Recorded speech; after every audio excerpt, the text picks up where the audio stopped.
Setia dalam kerasulan, tulus dalam pelayanan, mempedulikan kaum menderita. Halo sahabat-sahabatku semua dimanapun berada, jumpa lagi dengan kami di SMGM Channel. Kali ini kami akan berbagi kepada sahabat-sahabat semua tentang cerita iman. Nah, sahabat-sahabat semua pasti akan bertanya, apa sih itu cerita iman? Dengan cerita iman, kita akan berbagi pengalaman iman atau sharing iman yang kita alami sendiri. Kesempatan kali ini kami akan menghadirkan seorang sahabat yang sangat luar biasa, sahabat Imelda dari SMGM Cabang Atambua. Sebelum kita mendengarkan firman Tuhan dan juga sharing iman yang akan dibawakan oleh sahabat kita, mari kita hening sejenak untuk berdoa. Dalam nama Bapa dan Putra dan Roh Kudus, amin. Ya Allah, datanglah ke dalam hati dan pikiran kami. Kami rindu untuk mendengarkan Engkau. Kami ingin menemukan kehendak-Mu melalui firman-Mu. Bimbinglah kami dengan Roh Kudus-Mu, sehingga dengan mendengarkan firman-Mu, hidup kami diarahkan dan jiwa kami dikuatkan.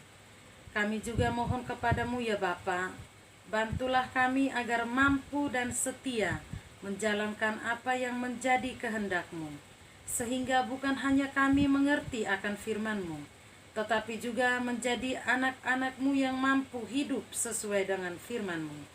Mampukanlah kami untuk mewartakan firman-Mu kepada orang lain, sehingga semakin tersebarlah kabar baik tentang Putra-Mu Tuhan kami Yesus Kristus ke seluruh ujung bumi. Karena kami percaya, itu juga adalah tugas pelayanan kami di dunia ini.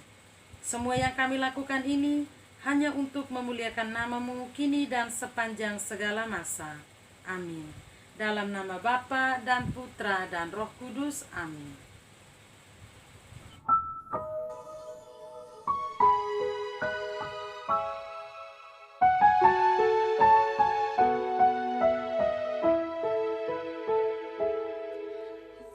Inilah Injil suci menurut Lukas bab 2 ayat 22 sampai dengan 40. Dimuliakanlah Tuhan. Dan ketika genap waktu pentahiran menurut hukum Taurat Musa, mereka membawa dia ke Yerusalem untuk menyerahkannya kepada Tuhan. Seperti ada tertulis dalam hukum Tuhan, semua anak laki-laki sulung harus dikuduskan bagi Allah, dan untuk mempersembahkan korban menurut apa yang difirmankan dalam hukum Tuhan, yaitu sepasang burung tekukur atau 2 ekor anak burung merpati. Adalah di Yerusalem seorang bernama Simeon. Ia seorang yang benar dan saleh, yang menantikan penghiburan bagi Israel. Roh Kudus ada di atasnya, dan kepadanya telah dinyatakan oleh Roh Kudus bahwa ia tidak akan mati sebelum ia melihat Mesias, yaitu Dia yang diurapi Tuhan. Ia datang ke bait Allah oleh Roh Kudus. Ketika Yesus, anak itu dibawa masuk oleh orang tuanya untuk melakukan kepadanya apa yang ditentukan hukum Taurat, ia menyambut anak itu dan menatangnya sambil memuji Allah, katanya, "Sekarang Tuhan, biarkanlah hamba-Mu ini pergi dalam damai sejahtera, sesuai dengan firman-Mu, sebab mataku telah melihat keselamatan yang daripada-Mu, yang telah Engkau sediakan di hadapan segala bangsa, yaitu terang yang menjadi pernyataan bagi bangsa-bangsa lain dan menjadi kemuliaan bagi umat-Mu Israel." Dan bapa serta ibunya amat heran akan segala apa yang dikatakan tentang dia.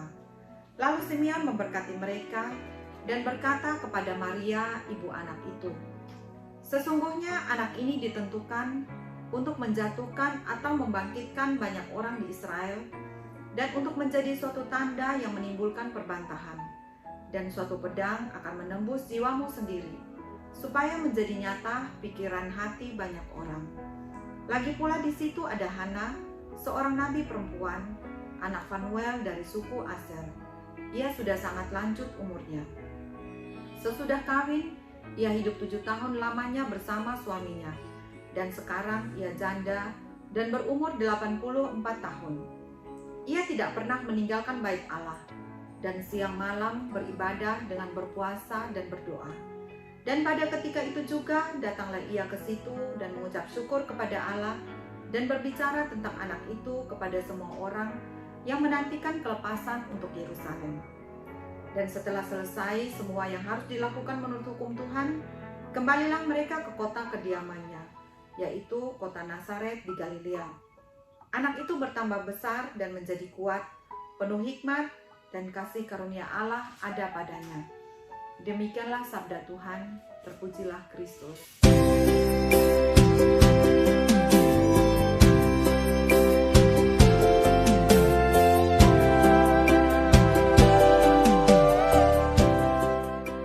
Sahabat-sahabat Monsinyur Gabriel Manak yang terkasih, hari ini kita merayakan pesta Yesus dipersembahkan dalam bait Allah.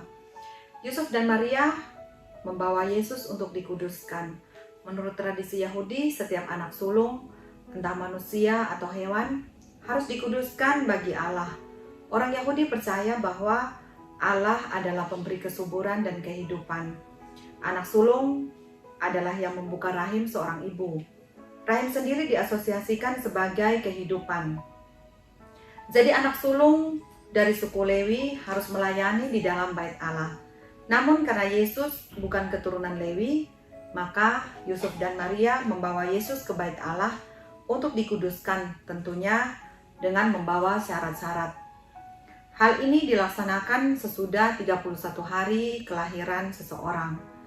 Tradisi seperti ini mengingatkan saya pada kebiasaan di daerah saya, mungkin juga di daerah sahabat-sahabat yang lain. Bahwasanya pada saat musim panen tiba, misalnya panen jagung sebelum hasil panenan dimakan, biasanya mereka membawanya ke gereja. Mereka mempersembahkan untuk Tuhan. Kenapa? Karena mereka percaya bahwa Tuhanlah yang memberi kehidupan dan memberi hasil di dalam usaha mereka.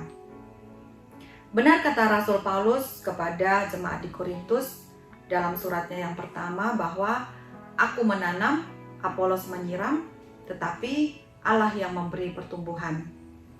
Sahabat-sahabat yang terkasih, kita sendiri umat beriman telah dikuduskan Allah Tritunggal Maha Kudus di dalam dan oleh sakramen-sakramen gereja. Saat kita menerima sakramen-sakramen gereja, kita mempersembahkan diri kita kepada Tuhan. Bukan saja untuk dikuduskan, tetapi kita mengambil bagian dalam misi dan tugas Allah. Misi dan tugas Allah itu adalah melakukan yang baik dan menghindari yang jahat. Dan mengambil bagian dalam misi, dengan mengambil bagian di dalam misi Allah ini, maka kita juga turut mempersembahkan diri kita kepada Allah dan kepada sesama, seperti yang Yesus lakukan. Ia mempersembahkan diri kepada Allah dengan ketaatan yang total pada kehendak Allah hingga wafat di kayu salib.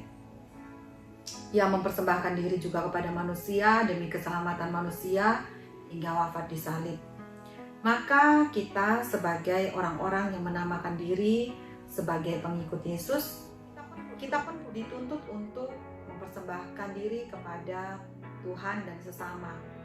Kita harus siap menggunakan diri kita demi kemuliaan Tuhan dan kebaikan sesama. Sahabat-sahabat yang terkasih, puji Tuhan, bersyukur sekali saya berada di dalam komunitas ini, di mana saya boleh terlibat langsung dalam pelayanan, bisa langsung mengunjungi orang sakit, orang susah, mereka yang kesepian, jompo, orang yang terlantar, orang yang terpinggirkan. Artinya siapa saja yang membutuhkan perhatian. Dalam menjalankan tugas pelayanan ada prinsip-prinsip yang harus dijalankan, yaitu yang pertama mengunjungi, yang kedua mendengarkan. Saat melakukan kunjungan kita mendengarkan suka duka mereka. Saya melihat pancaran kebahagiaan dari wajah-wajah mereka karena merasa ada yang memperhatikan dan mengasihi mereka. Yang ketiga, menyentuh. Saat mendengarkan suka duka mereka, kita bisa memberikan kasih lewat sentuhan sehingga mereka merasa akrab, terbuka, dan terhibur. Ada yang sampai menangis terharu karena merasa bahwa mereka dikasihi dengan tulus. Yang keempat, menghibur. Dengan bernyanyi bersama, menciptakan suasana gembira dan penuh sukacita. Mereka kembali bersemangat dan penuh harapan. Yang kelima, mendoakan. memohon rahmat dan berkat Tuhan bagi mereka yang kita kunjungi. Selain mereka yang dikunjungi, saya pun merasa sangat bersukacita dalam menjalankan tugas pelayanan ini. Saya melihat bahwa mereka bisa tersenyum dalam keterbatasan mereka. Hal ini mengajarkan saya untuk selalu bersyukur dalam menjalankan kehidupan ini. Di dalam pengalaman saya yang saya alami bersama SMGM, saya menemukan bahwa iman Katolik yang selama ini saya hayati mendapatkan kebenarannya di dalam doa, ekaristi, dan beramal dengan sesama. Saya selalu ingat nasihat Rasul Yakobus bahwa iman tanpa perbuatan adalah mati. Seperti juga dengan ayat favorit saya, Matius bab 5 ayat 16. Demikianlah hendaknya terangmu bercahaya di depan orang, supaya mereka melihat perbuatanmu yang baik dan memuliakan Bapamu yang di surga. Sahabat-sahabat, selain kita berdoa bersama, kita juga saling mendoakan agar kita mampu mempersembahkan yang terindah untuk Tuhan dan sesama lewat SMGM ini. Berbagilah selama kita masih bisa berbagi, karena berkat Tuhan tidak boleh dikerdilkan hanya untuk diri sendiri. Amin. Terima kasih sahabat semua. Terima kasih sudah menonton SMGM melayani dengan sepenuh hati.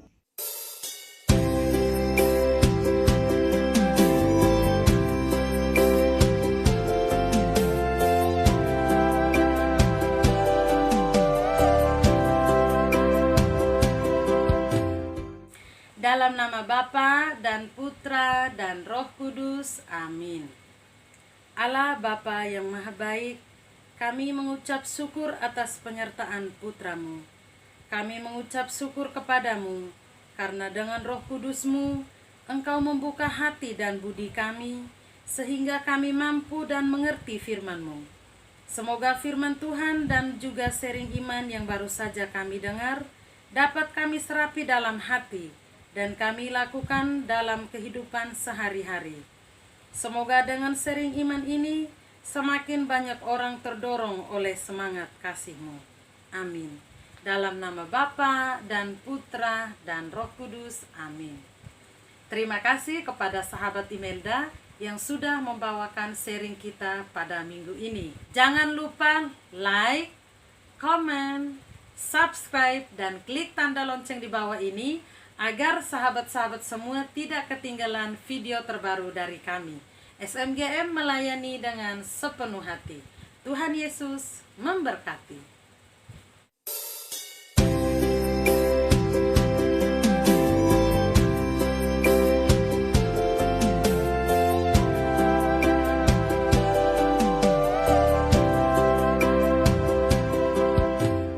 Semangat melayani dengan sepenuh hati, sahabat orang kecil, sahabat